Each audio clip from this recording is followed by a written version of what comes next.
Ela desembarcou na estação ferroviária de Düsseldorf em pânico, sem trabalho, sem um teto sobre a cabeça e carregando apenas a esperança de um recomeço. Tinha deixado Colônia para trás, fugindo de uma vida difícil, na expectativa de encontrar a senhora Brooklyn, uma mulher que, segundo prometera, lhe ofereceria abrigo e a chance de começar de novo em uma cidade desconhecida. Mas, ao chegar, o rosto gentil que ela imaginava saudá-la não estava lá. Em seu lugar, surgiu um homem misterioso, de olhar penetrante e intenções incertas. Ele se aproximou e, com uma voz calma que escondia algo sombrio, ofereceu-lhe um quarto, um refúgio temporário. Desesperada, sem opções ou recursos, ela aceitou, mesmo com o coração apertado de desconfiança. A noite caía fria e densa sobre Düsseldorf, e o estranho insistiu para que seguissem por um caminho isolado, uma área cheia de árvores escuras e silenciosas. Ela resistiu, sentindo o peso do perigo crescer a cada passo que ele dava mais perto. Ele pressionava, a voz ganhando um tom de assédio, e o medo tomou conta dela. Aterrorizada, ela já imaginava o pior, o coração disparado enquanto tentava encontrar uma saída. Foi então que, do nada, outro homem apareceu, interrompendo a cena. Ele afastou o primeiro estranho e a socorreu, oferecendo segurança. O nome dele era Peter Kürten. Aliviada, ela pensou que havia escapado de um pesadelo, que aquele cavalheiro era seu salvador.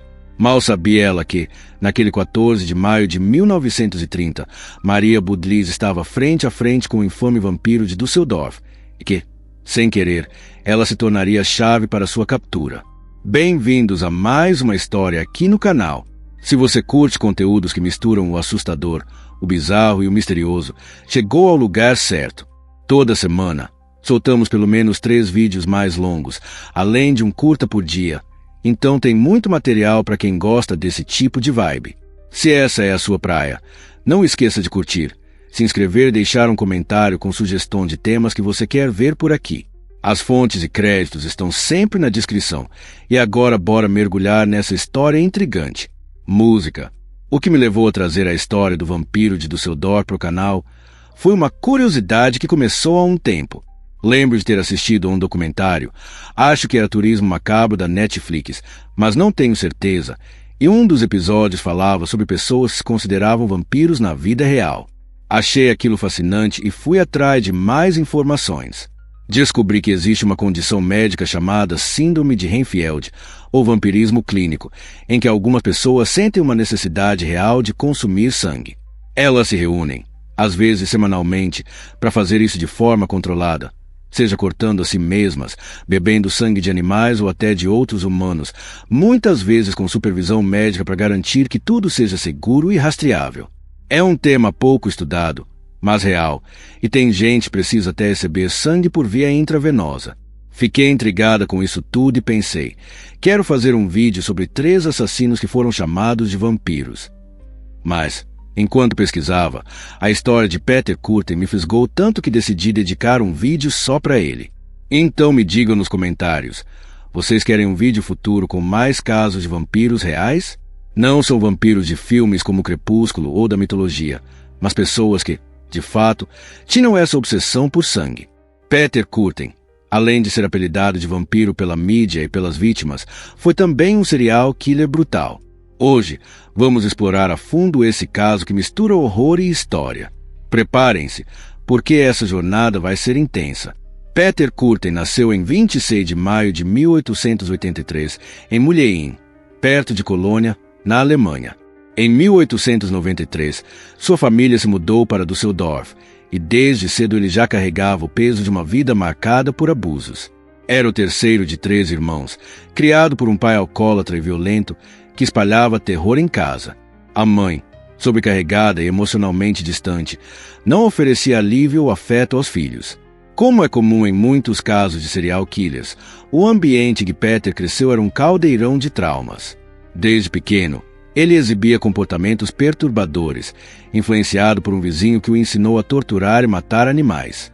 Acredita-se hoje que seu primeiro crime fatal aconteceu aos 9 anos, quando brincava com 2 amigos às margens do rio Reno. Segundo ele confessou anos depois, empurrou um dos garotos na água e, quando o outro tentou ajudar, Peter segurou suas cabeças sob a superfície até que ambos se afogassem. Na época, as autoridades trataram o incidente como um trágico acidente infantil, mas, em suas confissões, ele revelou que foi intencional, um primeiro sinal de sua frieza assassina. Esse vizinho que o ensinou era um capturador de cães de rua e tinha um prazer sádico em maltratar animais. Peter, preso em casa com uma família disfuncional, encontrou nesse ato uma válvula de escape para sua raiva. Entre 1899 e 1918, ele entrou e saiu da prisão várias vezes por crimes menores, furtos, assaltos, atos de violência e até incêndios provocados. O pai, além de agredir a esposa, abusava das filhas, forçando Peter a assistir a essas cenas horríveis. Em um dos episódios mais chocantes, ele foi preso por estuprar a própria filha de 13 anos, o que só reforça o caos que era aquela família.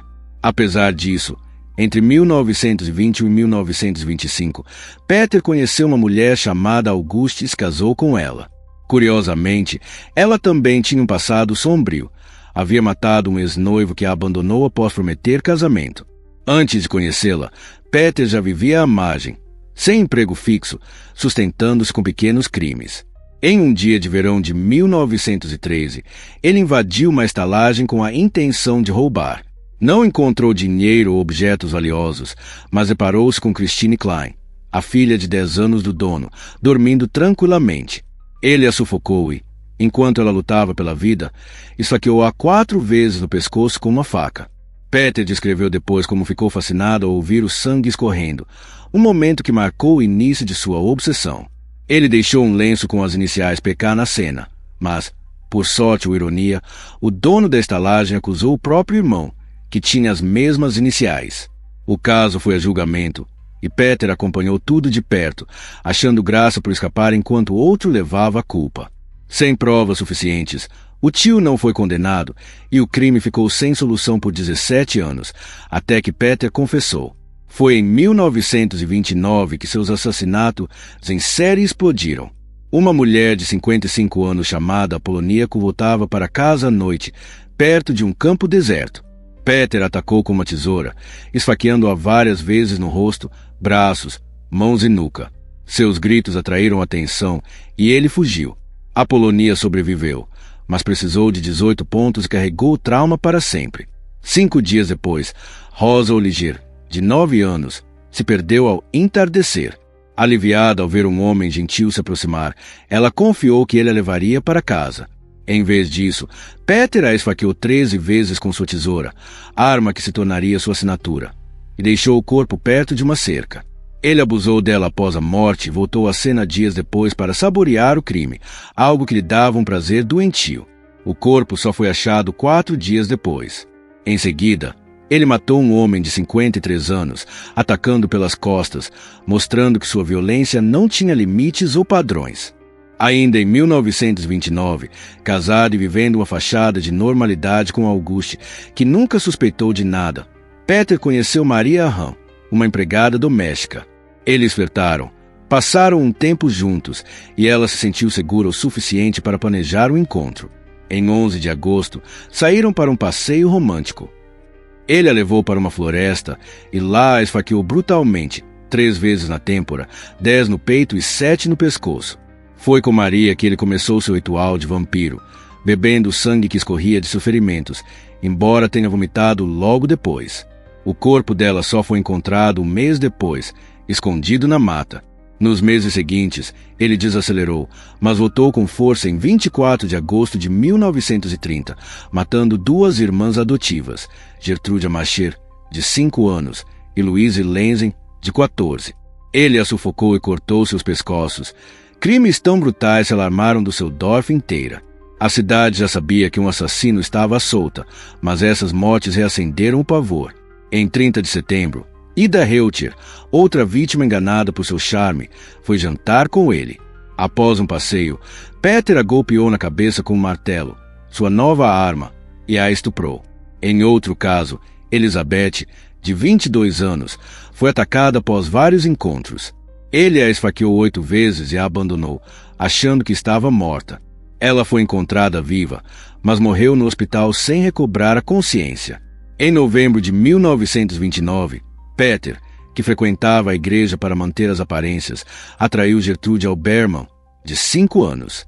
Inocente, ela aceitou passear com ele e foi esfaqueada 34 vezes perto de uma fábrica.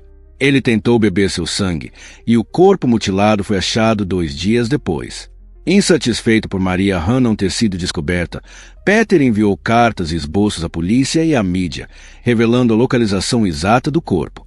Em 15 de novembro, graças a ele, ela foi encontrada. Esse caso ajudou a polícia europeia a reconhecer o conceito de assassino em série. Vale mencionar que, desde jovem, Peter tinha uma obsessão bizarra por sexo com animais, cabras, ovelhas, especialmente quando os esfaqueava durante o ato, excitado pelo sangue.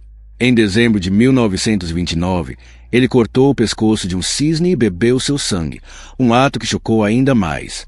Além dos assassinatos, ele cometia estupros e incêndios criminosos, às vezes ateando fogo à casa sabendo que famílias estavam dentro, apenas para vê-las queimar. A captura veio com Maria Budlies. Ao chegar a Düsseldorf, ela confiou em Peter, mas ficou desconfiada com seu comportamento estranho. Ele a levou à força para a floresta Grafenberg, onde a sufocou e abusou dela. Surpreendentemente, deixou-a viva.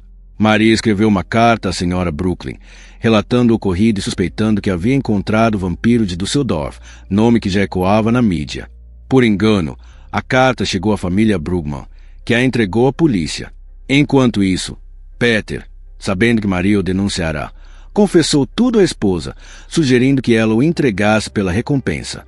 A polícia foi atrás dele, mas eles o levaram primeiro ao antigo apartamento. Auguste combinou um último encontro com ele em 24 de maio de 1930 e a polícia o prendeu. Ele não resistiu e confessou com orgulho, detalhando cada crime. Peter tentou retratar-se, mas testemunhas, objetos das vítimas em sua casa e armas do crime o incriminaram. Ele revelou onde escondia 4 martelos que planejava usar em futuras vítimas. Após análise psiquiátrica, estimaram que ele fez pelo menos 30 vítimas, entre mortes, estupros e incêndios.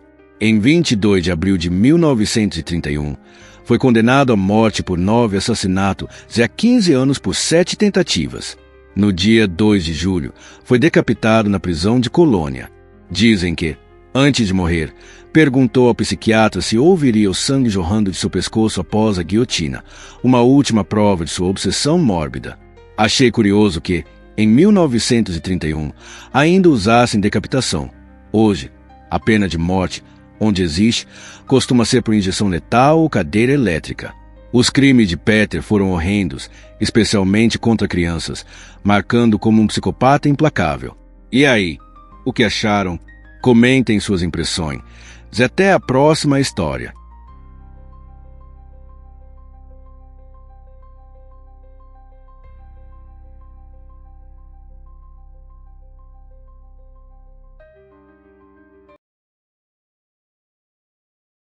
Desbravando o desconhecido, a busca nunca cessa. Verdades ocultas no escuro, abrindo toda a festa. Entre mitos e verdades, faço o fato brilhar. No canal do mistério, ninguém pode faltar.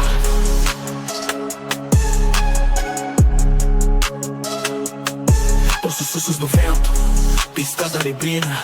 Com meu flow eu ilumino, abro portas clandestinas. Investigação constante, esse é meu caminho. Focado no enigma, vou firme e sozinho. Do plano ao além, em cada direção. Deixando pegada, alimentando a paixão. Curiosidade saciável, o desconhecido é vasto. Juntando peça por peça no mic, meto estardalhaço.